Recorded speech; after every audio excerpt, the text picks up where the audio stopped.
Welcome to the Core Health Podcast. I'm Sarah Williams, your host. Join me as we explore the 4 pillars of core health: faith, knowledge, action, and connection to help you build health from the inside out. Hey there, everyone. So many women today are functioning, but not truly thriving. And that's what we're here to talk about today. I talk to women every day through Core Health that they know they're getting through the day, checking the boxes, taking care of things, but they don't really feel like themselves. And this may be due to subclinical hypothyroid. This may be due to perimenopause that you don't know you're in. It could be menopause. It could be weight gain. It could be low iron or ferritin. It could be a plethora of things. But usually, your body doesn't say, hey, you're in perimenopause. What it says to you is you have low energy. Guess what? This brain, it's going to be foggy now. You're going to have inflammation. You're not going to sleep good. You're going to be super tired. You're going to get an afternoon super tired feeling. Then you're going to be wired before bed with your mind racing, tired but not able to fall asleep. And once you do fall asleep, you're also going to maybe wake up between 3 and 4 a.m., maybe. And then if you're lucky, fall back asleep and then wake up in the morning, hit snooze 3 times, and wake up and do it all over again. A lot of times, this is accompanied with inconsistent habits, burnout, which is so real. One of our guests coming up, we're going to be talking about the realities of burnout, weight gain, feeling disconnected from your body. And most women, I think, just assume this is adulthood, or I need more discipline, or I'm lazy, or other people are doing it. Why can't I? Her house is so clean. Her kids all have matching clothes. She works and takes care of this and does that. And she's smiling and everything seems fine. And she just made homemade cupcakes and life is going great. But number one, I do think that is a facade sold to us by social media and media. But then also that comparison is often not accurate. And women in this phase of burnout, weight gain, feeling disconnected, they need a plan. They need a path. Because health is much more interconnected than we realize. The core philosophy is that we believe it's not just about weight loss or fixing symptoms even, or even hormone replacement therapy, which is, I know, the end all be all, but it's not. It's about restoring the foundation that allows people to thrive physically, mentally, emotionally, and spiritually. Your body adapts to how you live. So when we have these adaptation features, these mechanisms that we develop from stress, our sleep habits, nourishment, movement, relationships, mindset, inflammation, and recovery, not to mention any battles that we're brewing in our personal life and trying to face, financial health. The good news is the body is incredibly adaptive in both directions. Speed and intervention may vary, but when we consistently improve the inputs, healing and resilience improve as well. So this is a very important perspective shift, because I think as women, the go-to is I'm just weak, or they victim stance. They become a victim. Oh, life is so hard. Why can't I have it all? Why can't I have it like her? Or her life is better, or their life is easier. Or if I just had this, then I'd be happier. If I could just have that amount of money to spend on Ozempic, then I could have the weight loss and then I'd be happy, or then I'd feel better. And all of the tools in the toolkit aren't innately good or bad. They're tools. They're choices. And there's only one thing that is a one-hit wonder, and that is Jesus. And nothing else is ever going to be a one-hit wonder. So it takes a environment and a plan, building out habitual lifestyle practices, having a good bedrock understanding and knowledge of what to do and what to not worry about doing. and building belief in true principles, core principles that will be valuable to your heart set, to your mindset, to your relationships, to your lifestyle, to your body, to what you put in your body, to what you say out of your body, to how you act. And this modern life, this modern world that we live in, we need a toolkit. It is not just one thing that is the magic pill or the magic answer. Jesus is always the answer, but there are a lot of tools that we have in this life and in health. And I know it probably feels more like there's an overabundance. Every 10 minutes, you see another cleanse on your feed. Oh, you need to do this cleanse. Now you need to do this diet. Now you need to do this exercise program. Now, you need to try this supplement. And you're just waiting for something to make you feel better. And I do believe there are a lot of significant demands on our bodies and nervous systems in this modern life. And if we want long-term health, we have to become intentional about how we recover, how we nourish, think, move, and live. Because health stewardship matters. And I also think there's this tendency in this trap because it's an easy sell. Some of these like influencer doctors that have gotten really big, they sell this jargon or this idea that there's this, and there are terrible powers that be, and there are plenty of organizations and systems that I'm like, yeah, I think they are corrupt, and I think our system is a little bit messed up here and there. And there are things that I don't believe in, and I strongly am in opposition to, actually, within our healthcare system. But health stewardship matters. And at the end of the day, the only person who can learn what you need to know and do what you need to do and live how you need to live is you. And so even though, yeah, more doctors should be prescribing hormone replacement therapy. And yeah, insurance should cover more labs that they don't to check your hormones and your weight loss and your cortisol and your fasting insulin and your HOMA IR and everything that they don't pay for. And they tell you what they approve and what they won't. I know. I get it. It's hard. Being in the healthcare industry is hard. Being a provider in the healthcare industry is hard. But resilience is built. And we have to take ownership and accountability of, well, this is the situation that we're in. How can we improve it? And you guys, there are so many positive things happening right now in the women's health space, but also just in the functional and alternative medicine space in general. The fact that they are finally looking at testosterone, at least for men right now, and opening up the parameters there of what will be allowed and prescribed and coverable. Next stop, women. But also the black box warning being removed from the estrogen prescriptions and opening up that gate for any provider to feel empowered to be able to prescribe hormone replacement therapy.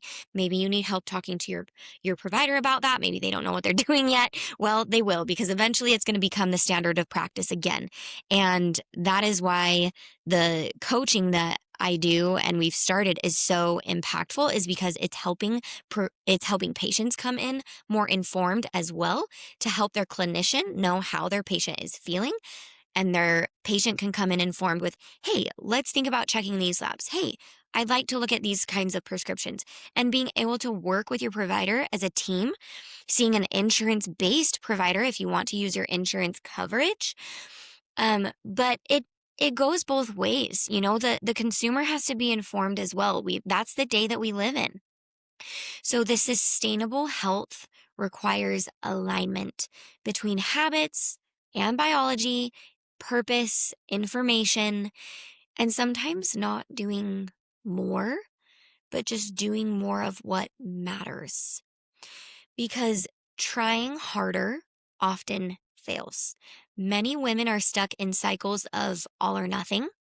Like, oh, well, I missed my workout today, so I guess I'll have to start again next week. Or restriction. They're not eating enough, or they are way over exercising. They're cutting out whole food categories just to try and lose weight. There's a ton of burnout. There's inconsistency. There's guilt. And you feel like you're restarting every Monday or whatever day of the week you think of this on. Oh, I'll restart whenever it is, fill in the blank. And more pressure is usually not the answer. Better systems planning, knowledge, and interventions are. Better foundations are. Better recovery is. More understanding is.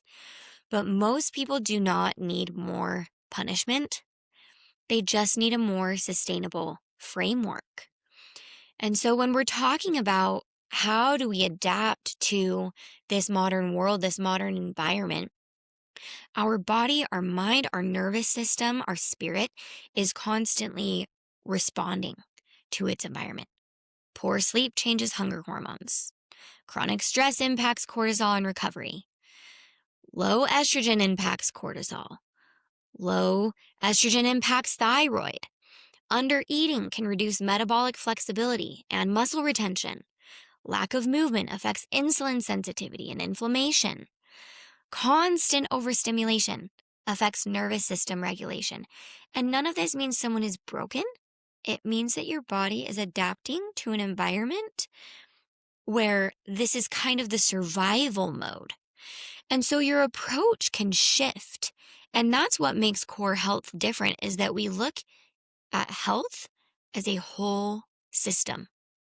Metabolism, we need to talk about what metabolism actually is. Metabolism does not live in isolation from hormones, which does not live in isolation from sleep or your nervous system or your habits or your mindset or your relationships, your connection, your purpose to self, others, source, God.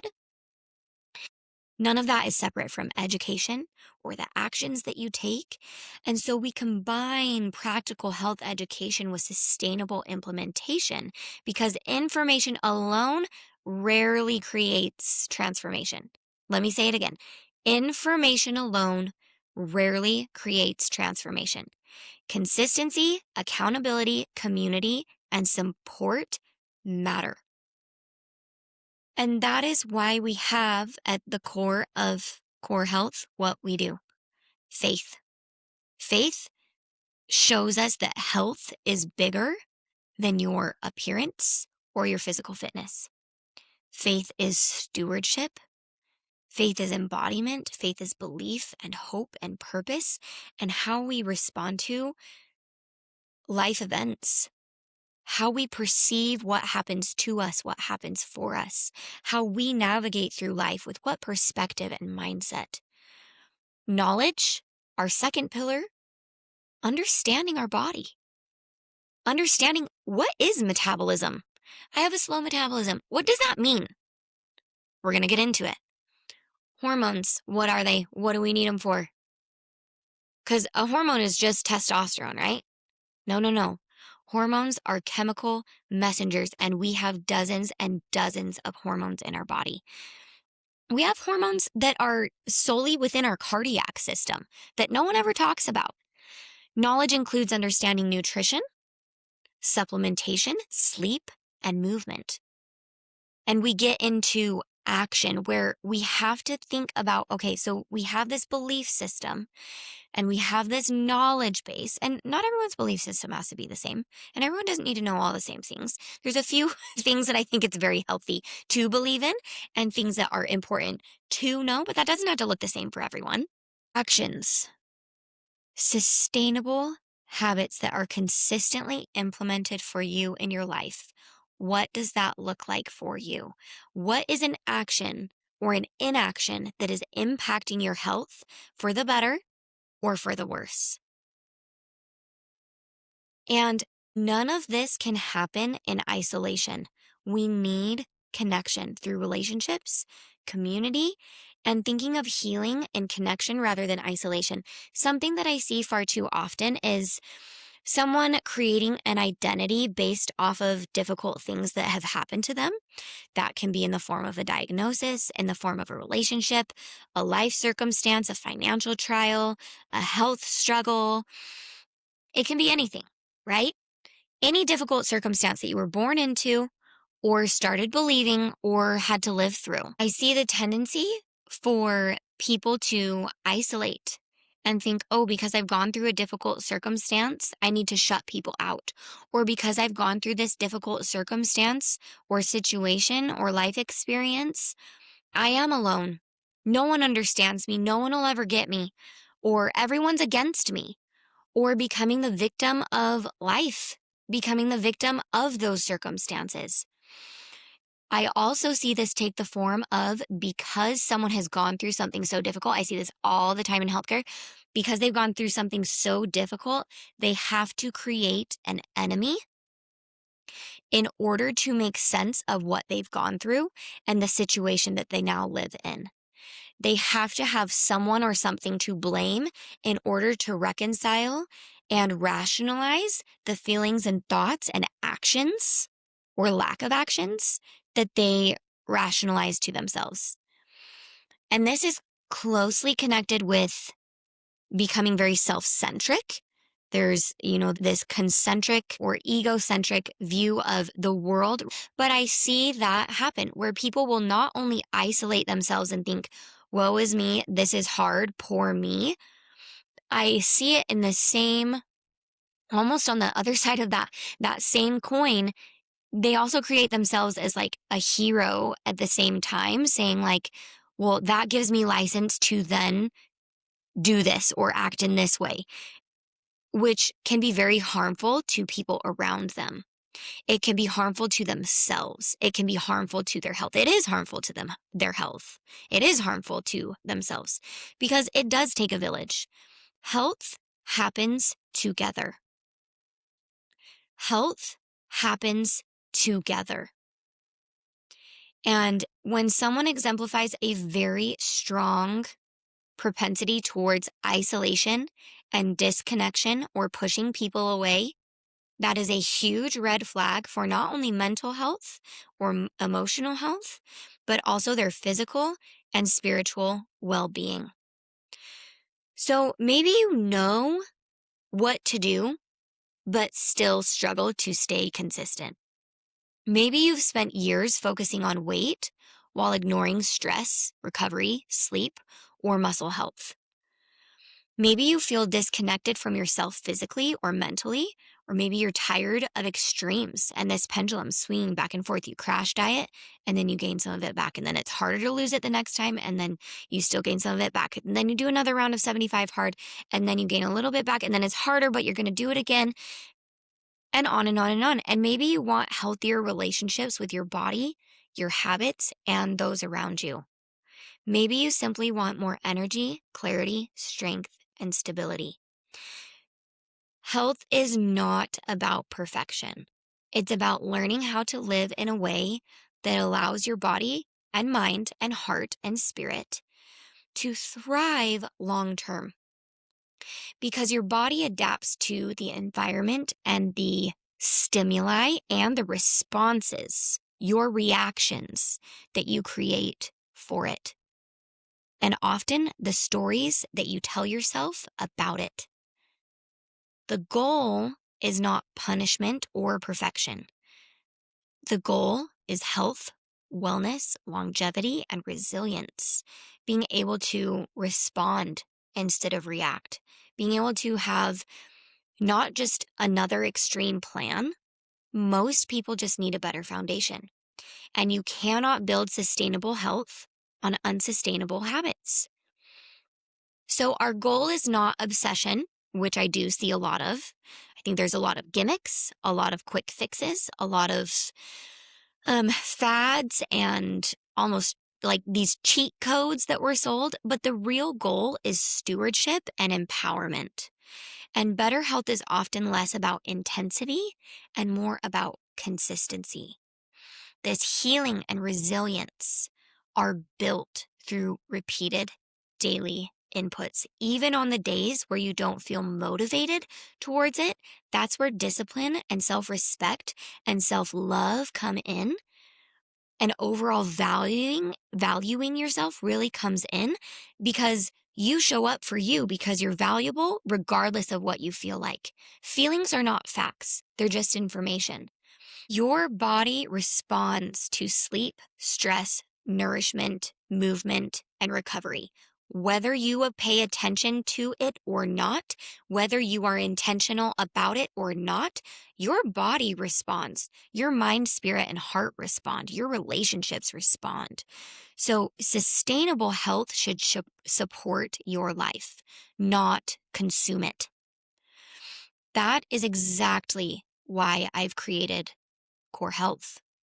This collective, this reset, this foundational course coaching community. It's not another crash diet. It's not another quick fix challenge. It's not a place to obsess over the scale. This is a guided experience focused on helping women, especially, rebuild sustainable health from the inside out through education, implementation, accountability, support, and practical systems that fit real life. Things that help you understand and optimize your body. We need sustainable nutrition and habit strategies and patterns that will lay a foundation for your metabolism and lifestyle long term. So we focus on practical implementation and answering questions for how to have a healthier long-term relationship with health itself. My goal is not to create this fear around health. It's to help people feel empowered to take ownership of it, because small, consistent changes truly matter. And the body is resilient. Health can improve. Energy can improve. Strength can improve. Habits can improve. And people often feel far more capable than they think once they have the right support and framework. I see that with my patients all the time.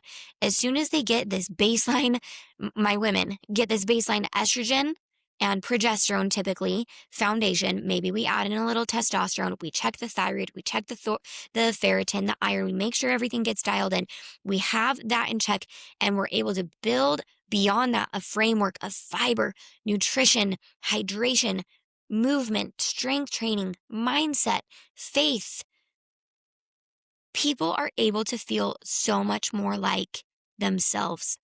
If this message resonates with you, I created this coaching platform for you, and the waitlist is open.